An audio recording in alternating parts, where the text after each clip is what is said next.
Welcome back to the Postpartum Plan podcast. This podcast is designed to support and empower you through postpartum. Whether you're expecting, in the early postpartum days, or beyond, this space is for you.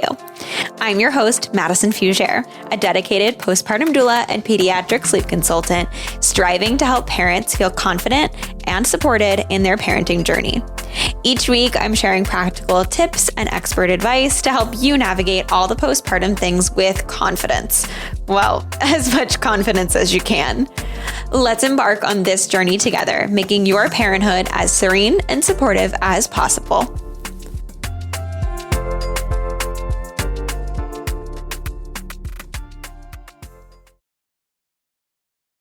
Welcome back to the podcast. I have Nicole here today. Nicole and her husband Julio have two little girls. Lillian is 2.5 and Gabriella is 1.5. And after Gabriella was born, Nicole experienced birth trauma and a really rough postpartum recovery. Since she realized she wanted to do something more to give back to her community of mamas after this, she began sharing her birth and postpartum journey with others and discovered that so many people were saying the same thing and agreeing that we don't have enough easily accessible resources in our community. So Nicole created the Nest Birth Partners in September of 2022. The Nest is a digital Rolex of sorts, providing prenatal and postnatal resources to new and experienced parents as they welcome little ones into their lives. With 10 plus years of experience in corporate healthcare, Nicole discovered her niche as a businesswoman, a hands-on entrepreneur, and a mommy alike. She has a passion for pregnancy, motherhood, and promoting maternal health and awareness from both a clinical and a holistic perspective. And she's so excited to see the Nest Birth Partners grow and expand her community network. I'm super excited to have her on today to tell us just about that birth and postpartum story that urged her to launch the Nest Birth Partners. Thank you, Nicole, for being with me. Hi, thank you so much for having me. I'm so excited to be joining your podcast. Me too. I had asked you to jump on and join me because I was excited to talk about just postpartum stuff in general, obviously, but with the Nest, because your motivation behind creating it is a motivation that I think a lot of people obviously, are feeling. And then, so you can tell us about the Nest, but you can also tell us about your postpartum story so that it can also be kind of part of our little mini series we've got going too. Yeah, absolutely. I'm happy to share my journey into pregnancy and postpartum. And it really is like what fueled me to create this company now that I'm trying to launch and grow and get the word out to everybody. But it's just so important, I think, everyone's like origin story of what brought them to where they are today. Right. And I know that a lot of people, including yourself, have told me that we love listening to birth stories. So why not Mhm. share? So I know that we primarily were going to talk about Gabby's birth and postpartum Mhm. because that was the one that kind of, triggered all of it. But do you want to start giving us like a little backstory and rundown on like you and what parenthood was like the first time with Lily and kind of all of that first? Yeah, absolutely. I always knew that I wanted to be a mom. That was something that was definitely like ingrained in me from a young age and growing up. I knew that I wanted to get married and have kids. My husband and I got married in 2019 and pretty soon after got pregnant with our first daughter, Lillian. She was born in August 2020, a COVID baby.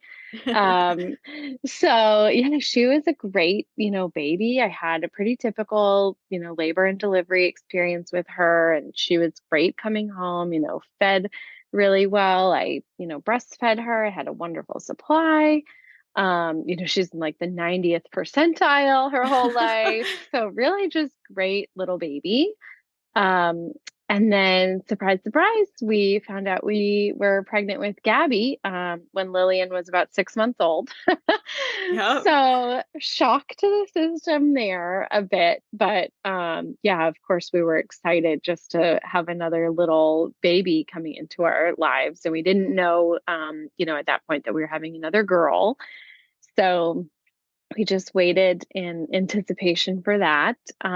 But my journey being pregnant with Gabby was different right off the start, compared to Lily.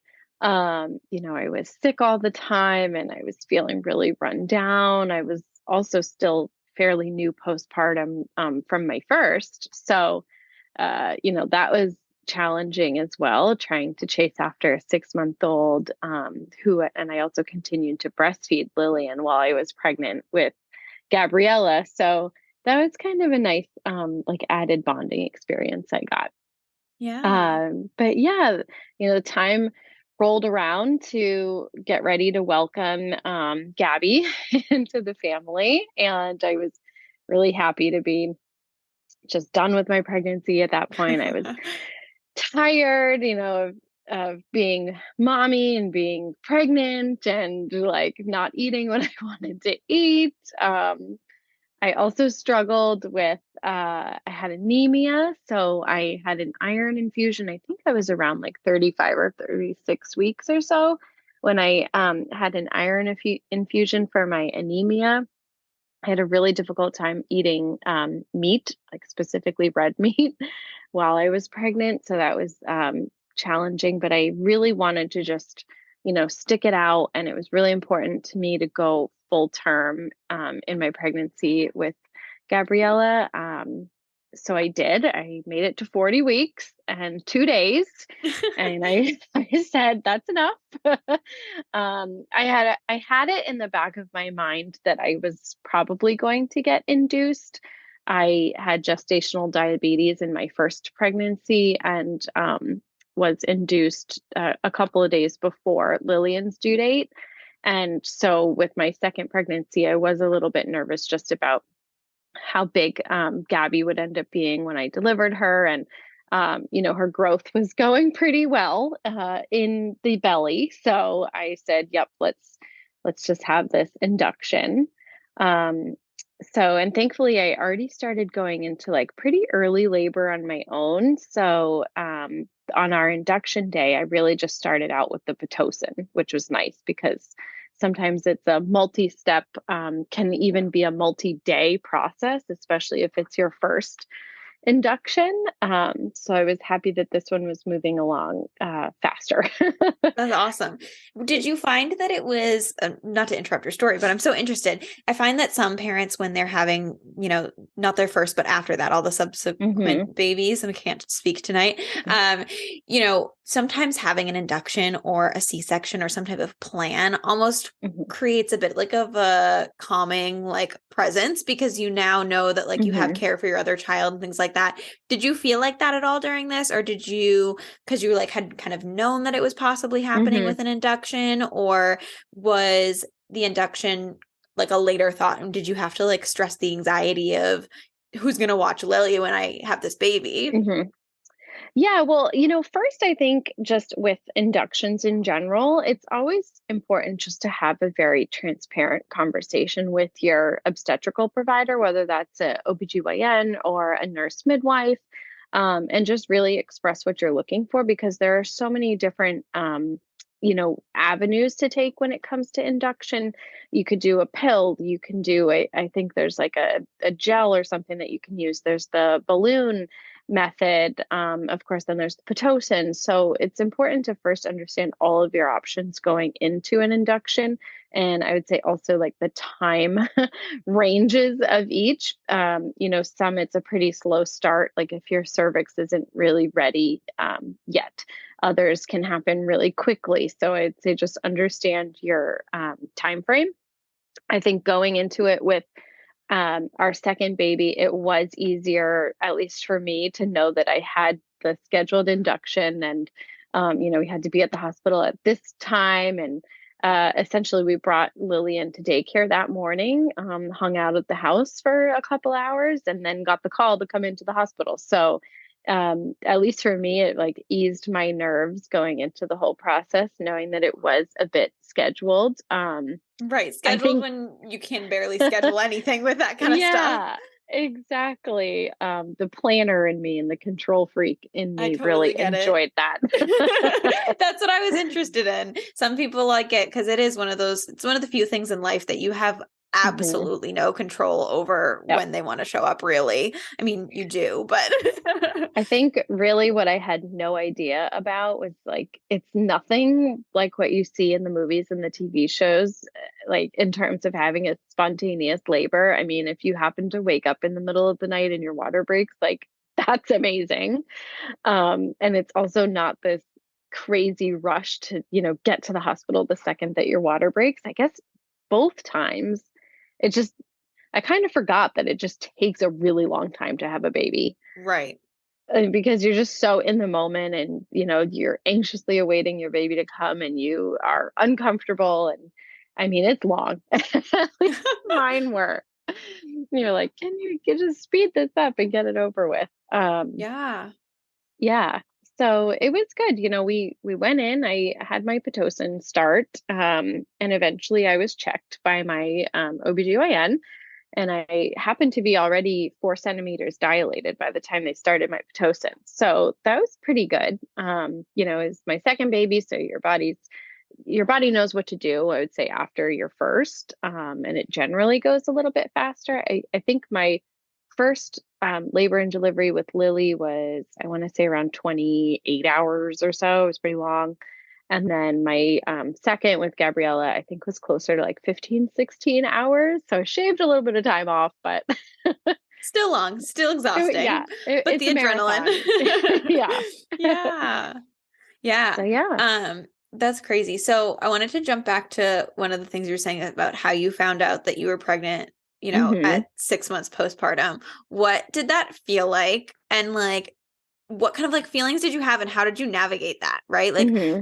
were you guys kind of hoping to have kiddos close together or what was the thought process behind all of that? Because I feel like Yeah. a lot of people end up being like, oh my gosh, we're having another, and it can be Hmm. a very relatable thought. Yeah, I mean, it's a shock, to Yeah. be honest. It was pretty shocking to us to be having another one so soon. We knew that we wanted to have more than one baby, but we were figuring they'd be closer to like 2 years apart, 2.5, definitely not 15 months apart. Right. um, so it was tricky at first, to be honest. I mean, I was still, dealing with a pretty young infant. So I think the panic in me just started from the beginning saying, how am I going to do this? I'll have two under two. My husband and I both work full time. We both have long commutes into work multiple days a week. And then, of course, there's the daycare and just childcare situation, which is pretty daunting. In America, we don't have, the same type of support that maybe some other countries do. And it certainly comes at a price tag. Oh, yes. So, luckily we're in a pretty fortunate situation and we loved our daycare that we were sending Lily into and we, signed up right away for a spot for Gabriella and I think you just find a way to make it work. Um and then eventually I think once you go to those first few appointments and everything starts to feel a bit more real and you can see the baby and hear the heartbeat and you kind of just tell yourself like, okay, it's fine. It'll, everything will work out how it's supposed to. Yeah. Um, and honestly, it has. It's been great. And I always laugh when we like, I don't know, run into people at Target or just strangers start talking to us and see both kids. And they're like, how are you doing it with two so little? I don't know how you do it. It's like, well, we really don't know any other way to do Right. it. So, yeah, we're just kind of figuring it out every day. Every day is different. Every day is exciting. But it really is just so sweet to like see the two of them together and playing together. And now where they're both a little bit older, I was going to say they can and probably play more now. they Oh, do. They can play more now. They can keep up with each other. And Gabriella, my little one, she just wants to do everything that her sister does, and she's a wild child, she's climbing oh on my everything, gosh. getting into I everything. It's so her. For the people who are listening, Nicole, where she sends the kiddos to daycare, is the location that I used to work at as a manager. And so when Gabriella was in the infant rooms, I even remember going in and then being like, how is she only so little? And she's already trying to like pull up and walk and do all Yeah. these things. And I'm like, I Yeah. swear it's because Lillian was around. And she was like, well, I got Hmm. to do what this one's doing. Like, got to keep I up. know. I'll never forget. I think Gabby rolled over for the first time at about 10 weeks old. And I'm just like, what are you doing? This is not okay. You're like, And this then I isn't think, even a newborn scrunch roll. This is a true, like, she no, knew how this to is, roll. yes. And I'm pretty sure she went from, I want to say it was like back to belly, which I think is way harder than belly to back. And I'm pretty sure I had like a breakdown that day that she rolled at 10 weeks. I'm like, this is not okay. And Oh then my gosh. I think she took her first steps like around 11 months or something. So this girl's just always been ready to go since the day that she came out. She's keeping it moving. Oh my Yeah. gosh. All right. Well, then that brings us into, now that we kind of have a scope on all of that, let's get into what was, you know, the birth and the postpartum with Gabby like, and how did it get to you to, where you are now? Yeah, absolutely. So, the labor, progressed, I'd say pretty normally. Going into it the second time, I had it in my head that I wanted to get as far as I could with minimal, pain management. And I had done a lot of prep work in my second pregnancy on hypnobirthing and, reading about it. I got a book that I would study every night, and I would listen to hypnobirthing podcasts. And I found a really couple, oh my gosh, I can't talk. Found some really great hypnobirthing like tracks and playlists Mm. specifically on Spotify. So I would like listen to those in bed at the end of each day and like really just try to calm my body. And I think it definitely helped because so much of it is just mental and being in like a good mental bubble when you're in labor and you're feeling those contractions and just kind of like blocking out the outside world. And so I just went in, to our hospital room. I would put my headphones in, I'd be listening to the tracks and everything through a contraction. And, you just kind of swaying and really like just doing whatever your body is telling you to do. I think so much of it is kind of like primal, but it just Right. happens as you're going through your labor. And then I would just cue in my husband Julio for like whatever I needed him to do. My big thing was like, I'll tell you when I need you. And just let me do my thing until like I'm at that point where I might need some assistance. So I labored on my own for a while. I tried out the gas. My hospital had the nitrous oxide, which you basically just breathe in as you're having a contraction. And it's nice because it's portable, it allows you to move, and you can use as much of it as you need to.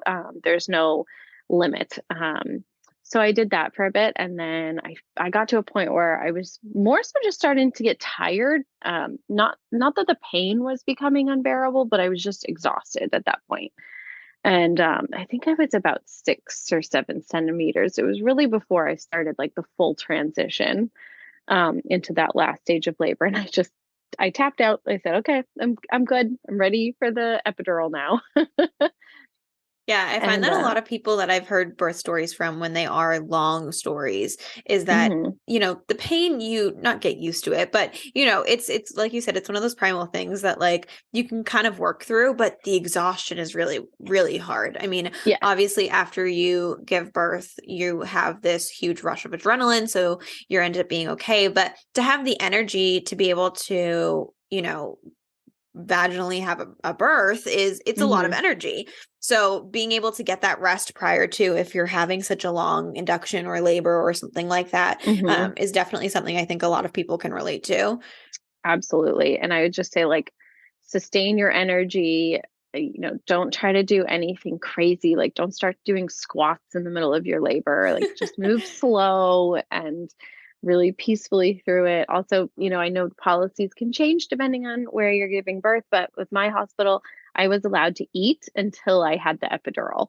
So I was just, snacking and hydrating and, trying to get as many like carbs in me as I could before I had the epidural. Um, and the epidurals are great. I think they're good for majority of people. I know it can be a little scary, but just don't look at the needle. Uh, There you go, yeah, and you'll be all set. I mean, honestly, it's just so nice when you can just take a break and lay down. And that was really my plan that I had going into it. I said, I'm going to get this epidural, I'm going to take a nap, and I'm going to push this baby out. And that's pretty much how it went. I think I had my epidural around like 2:30 or 3 in the morning.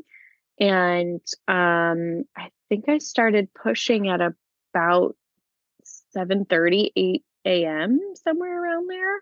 And Gabby was born at 8:38 in the morning on October 28th, 2 days past her due date.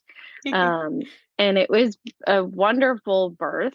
I was calm the whole time. I really didn't push that much. I mean, I don't remember how many pushes I did, but it was much shorter compared to my first. My nurse was fantastic because I had started to kind of wean off of the epidural at that point. They can lighten it up for you so you can really feel the contractions and make sure that you're pushing the right way. And so I had some really good pushes in there. And the next thing I know, my doctor is like throwing on her, scrub gown, her hospital gown. I'm like, this baby's coming. And yeah, she was delivered. And it was nice with Gabby. She came out and they put her right on my chest. I didn't have that experience with Lily because she had a little meconium poop as she came out, and they needed to bring her over to the infant bed to check her quickly. But with Gabby, they, put her right on top of me. She did her little army crawl up to my chest, and it was just like, like Ugh, you just talk see about sunshine and primal. butterflies. Yeah, it's real, and you Ugh. know what to do. You instantly know what to do, and the baby knows what to do too, which is like I was gonna wild, say it is so crazy. I mean, there's so much that comes along with like we talk about maternal instincts, just like parenting instincts in Hmm. general, and babies have so many instincts too. Like, oh my gosh, if you have never seen them do this army crawl that we're talking about, like look it up online because it's crazy. Like baby gets put on your stomach and they legitimately army crawl to get to your breast Yes, because that's what yes. they want. They can smell you. They know you. It's I was so gonna. crazy and it's also so cool. And there's so many different things that they do that it Mhm. legitimately, like you said, yeah, that's primal's the only word I can even think of, right? Like, Literally. Yeah. I mean, they can like smell your milk before it even comes out of your right, boob, which is just wild to me. And right. they're still connected to you half the time with the umbilical cord, but they're making their way Literally. there. So that was, it was so nice. And my husband got to cut the cord, and we met our daughter, whose name was not Gabriella to begin with. We Really? yeah, yeah.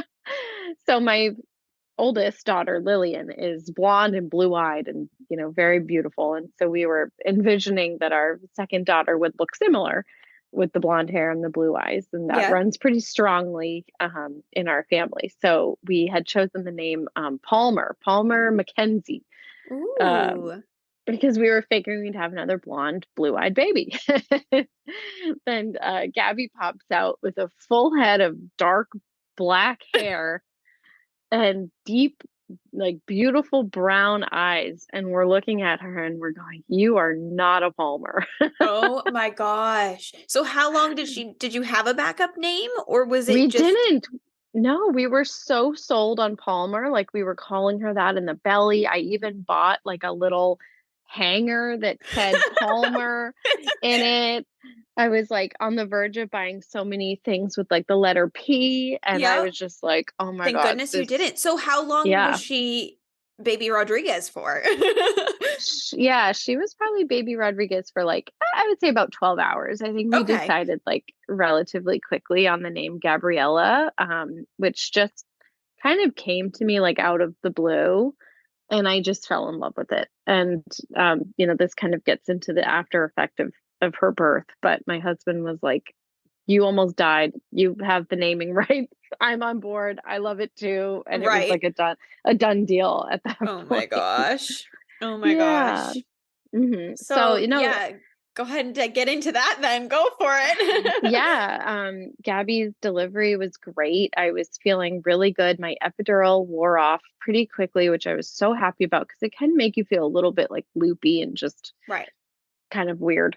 Um, and she latched on pretty instantly. We were having a good recovery. I think before we even made it out of our labor and delivery room, I actually, with the help of my nurse, like got up to go to the bathroom, Wow. which typically they make you wait, but I was feeling good and my legs were feeling strong. I could feel myself again. Yeah. And I was just so happy with how the birth went because it was so smooth and I managed to deliver her without any like tears or damage. I'm like, yes, I'm winning. I'm Nice. winning the labor war. Literally. Yeah. So we were transferred out of our labor room and into our postpartum recovery room. And we get up there and I, realized I really have to go to the bathroom. And so I asked my nurse again to help me get up to go to the bathroom. I'm like feeling pretty good. And I sit down to pee. So sorry, it's a little graphic, but I sit down to go to the bathroom and I just feel what felt like muffins just like falling out of me. And at that point, I started to get really dizzy, lightheaded. I was nauseous. And I just looked at my nurse and I said, I think I'm going to pass out. And she's like, yep. And instantly they just went into their like triage protocol. And it was scary. I could feel myself starting to like slip into the darkness. Your vision starts to go Yeah. patchy. And I could hear the nurses saying, stay with me, stay with me. And at this point, I'm full blown panicking because I'm just Right. thinking, I just had a baby. I have, a 1.5-year-old at home. I have a husband. And I'm just like, not today, not happening today. And I think that's when, at that point, I had passed out. And the nurses had helped me basically get from the toilet onto a wheelchair. And I passed out at that point. And they had full blown called a code blue at the hospital, and we had all these nurses rushing in, to help. And for what felt like ages to me, I finally woke up, laying on my hospital bed, staring at the ceiling. Oh And gosh. I had all of these nurses standing around me. Julio was like at the foot of the bed, just watching everything happen. And I wake up and I'm just like, oh my God, what just happened? And the nursing team was great. Like, if you know anybody who's a nurse, specifically a labor and delivery nurse, like thank them every day because they do so much for us. Like, whether that's just the outpatient clinic or, inside the hospital, like the nurses are the backbone of any large hospital. And these nurses were just fantastic. Um, so, they triaged me as best they could in the postpartum delivery room. My doctor came up and checked on me at that point once they had me more stabilized. And that's when we decided that they were going to take me down to the OR to have a DNC and basically, find out what the source of the bleeding was. They weren't sure if part of my placenta was still attached to my uterus or, if I had like a large laceration on my cervix. So they really wanted to find out what was going on, and they felt like going down to the OR would be kind of the best course of action for that. So off we went. Oh my And gosh. yeah, that was not fun because at that point I was like scared. I was traumatized. I just wanted to be with my baby who was taken to the nursery at this point. I had to have another epidural for the procedure itself. So that wasn't very fun. But luckily the procedure was fast and I was back up in our recovery room, after that. And I was really lucky because it happened so quickly. My nurse that had delivered Gabby was actually able to go down to the OR with me and be my, support in the OR. So that was good, at least having a familiar face. And she had just been with us through our entire labor and birth. So, at least you had two two familiar people in the OR, one being my nurse and then the second being my obstetrician. So yeah, I made it back up to our recovery room. I ended up having a blood transfusion because I had lost so much. And I was nervous about that at first, but honestly, it felt like, you plug in your iPhone and you get a full battery charge. It was like I was a whole new woman Oh after my about 2 gosh. hours. Yeah, it's crazy what your body does. Um, so that was my trauma, which Oh I my can laugh about gosh. it now, but for a while I couldn't even like tell that story without being in tears basically by the end of it. But yeah, Yeah, it it's a took me a lot. while to process. Yeah. Yeah, I can really only imagine. What was it like going through the whole ability of processing that? Was there Hmm. anything that like, if what worked for you? I mean, it doesn't mean it's going to work for somebody else, but Right. some people that are listening might be in tears with us right now, and might be I hope nervous not. or pregnant, right? I know, Yeah. but what kind of things did you do that were able to kind of help you work past that to try to actually be able to be, I'm sure it's hard to be present and to be so emotionally invested in that early postpartum period when you've just gone Hmm. through such a scary moment or Yeah. moments. I think at least for me, one thing that helped was just talking about it and just getting it out there, whether that was to my family, my friends, my husband. Like it was just helpful to talk about it. It's, sometimes you just feel like that weight has been lifted and like your anxiety settles a bit. So I did, I just told the story to whoever wanted to listen. And then I also made sure to be really proactive about seeking postpartum mental health care. My hospital that I was going through had a really great team of social work support who followed up with you while you were in the hospital and then once you were also home. That's And amazing. so, yeah, it's great. And it's such an important resource. And, they were able to give me a few different websites to visit where you could basically do your own provider search. They gave me the names of some individuals as well. And I basically just made sure to get on somebody's calendar really quickly. And I just felt like that helped. Again, it was just another source to like talk about, the situation with and kind of help me like process all those feelings and just know that it was like okay to feel how I was feeling. That's a Yeah. major, it's a major life event having a baby, and then it's a major life event having trauma associated with having Right. your baby.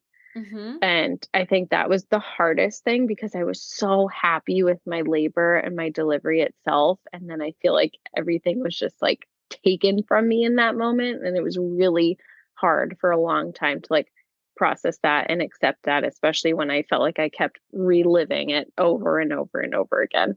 Right. And I think that that's such a human thing as a whole, not just in, birth and postpartum, but like to have something good happen and then something so traumatizing or so bad. It's really hard Hmm. sometimes to focus on just, the positives when there is something that's so upsetting.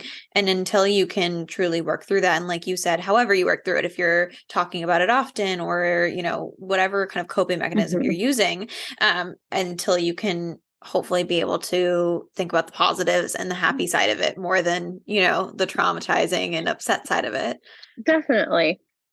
And Yeah. I look at it now like I have a beautiful baby. I have two beautiful babies and, everybody's happy and healthy now, but it was just, it had such an impact on, the both of us. And I felt a lot of guilt. I remember when they finally gave me Gabby back, after I came back from the procedure and everything, I started apologizing to her. And I was like, I'm so sorry that mommy had to leave you.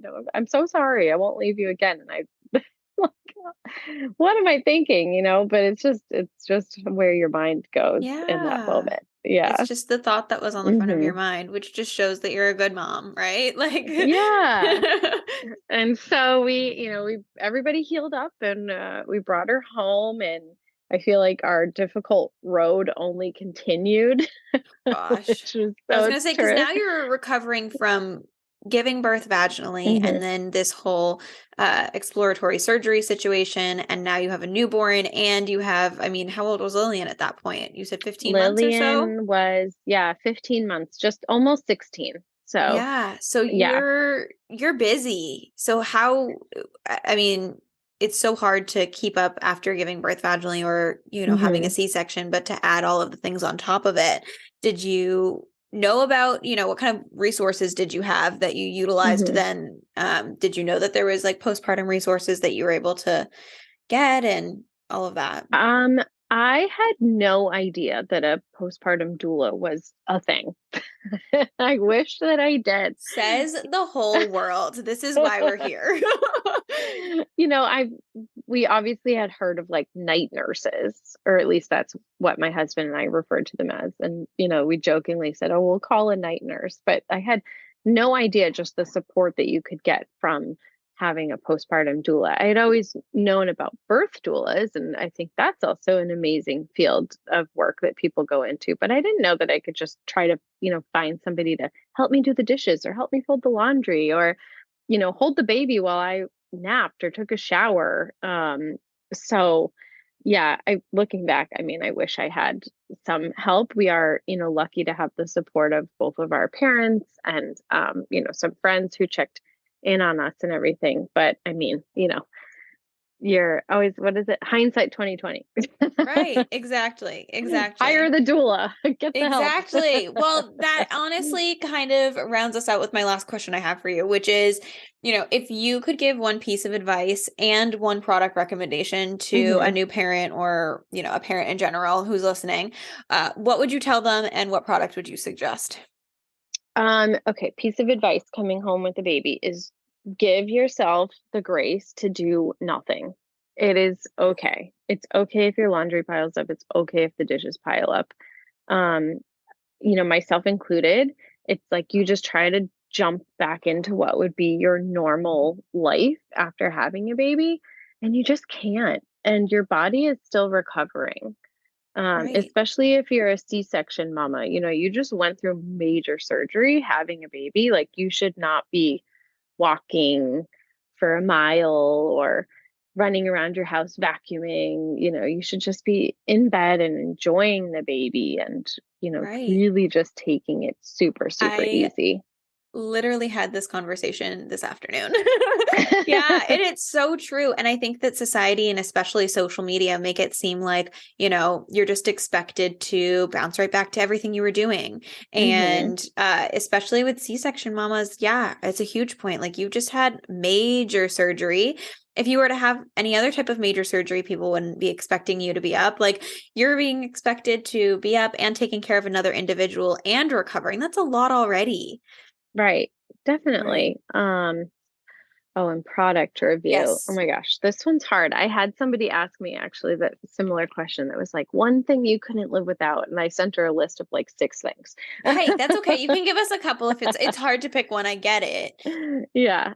Okay, so I would say for like logistically for your home, make sure you set up like multiple changing areas in your house so that you're not walking up and down flights of stairs or going room to room. So there's some really great pack and plays out there now that have like a dual changing table and almost like a little napping bassinet built in. Those Yes. fantastic. Yes. And make sure that everything is like high enough up, like so that you're not totally hunched over, killing your back to change the baby, and so that you don't have to, crawl down onto the floor every time you have to change a diaper. Right. Um, so Right. I have mean, your changing stations. amazing, right? hmm Literally game changer. You think about like when you're pregnant or, before you have a baby and you're like, oh, I could just change them on the couch or on the floor. And like personally, yeah, I go into clients' houses and I've done that, right? I do that sometimes, but I'm also not postpartum. You know, Yeah, being yeah. able to do that postpartum, yes, it's still easy enough to do, but you're changing diapers constantly all day long. I hmm swear babies know the second they get a dry diaper, that's when they want to poop. Yep. So constantly changing diapers. Yes. Every single floor, every area that you're going to be in, they make amazing caddies that you can put things in and carry it hmm around or whatever. Yes, pure godsend. I love that. And then let's see, I would say for mom, um, honestly, I think it's just investing in good, like breastfeeding or pumping products. And if you're like skeptical about breastfeeding or pumping, then don't feel like you need to spend $1,000 on buying, these crazy pumps or like 6-month supply of everything. Just take it like really slow. Hand pumps, manual hand pumps are a great way to try it out, or just to relieve some of that engorgement, like first thing in the morning. Making sure you have really good, just comforting supplies for like keeping your nipples nice and soft and hydrated, or like, the little bra pads so that you don't leak all over yourself.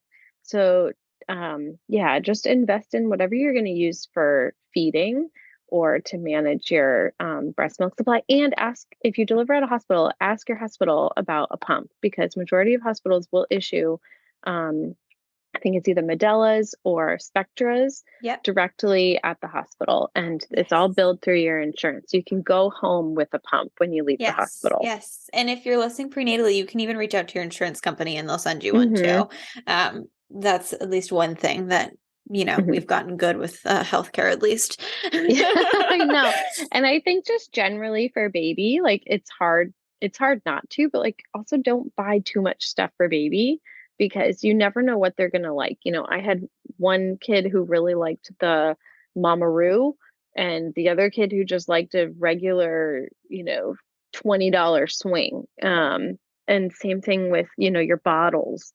Just try out different bottles if you're going to bottle feed.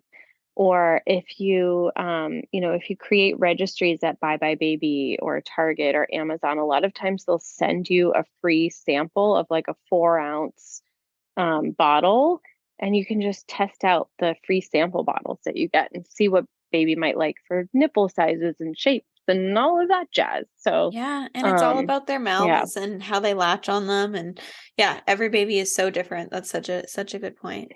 Well, thank you so much for joining me. I'm glad that we got to kind of chat through things, and I'm going to put your information in the notes below. So if you guys are interested in, reaching out to Nicole to chat with her about, birth postpartum stories, or if you're interested in some information about the Nest birth partners, you can head down below and I will put both of the Instagram accounts.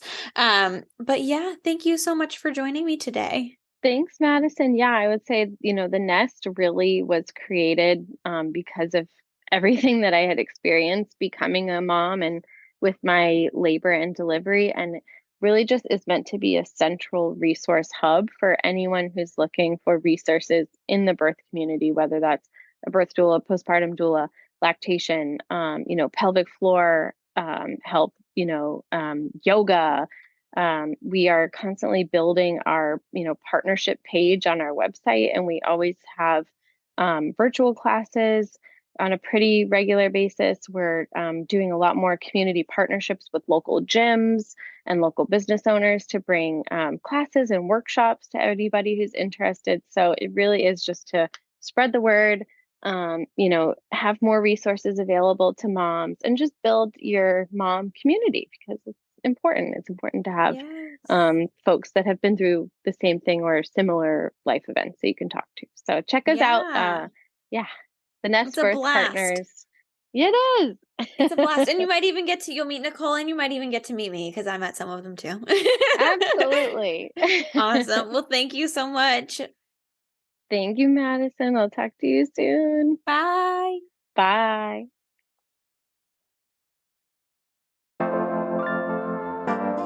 Thank you so much for tuning into the Postpartum Plan podcast. I hope that today's episode brought you support, relatability, and valuable insight. Remember, you're not alone on this journey.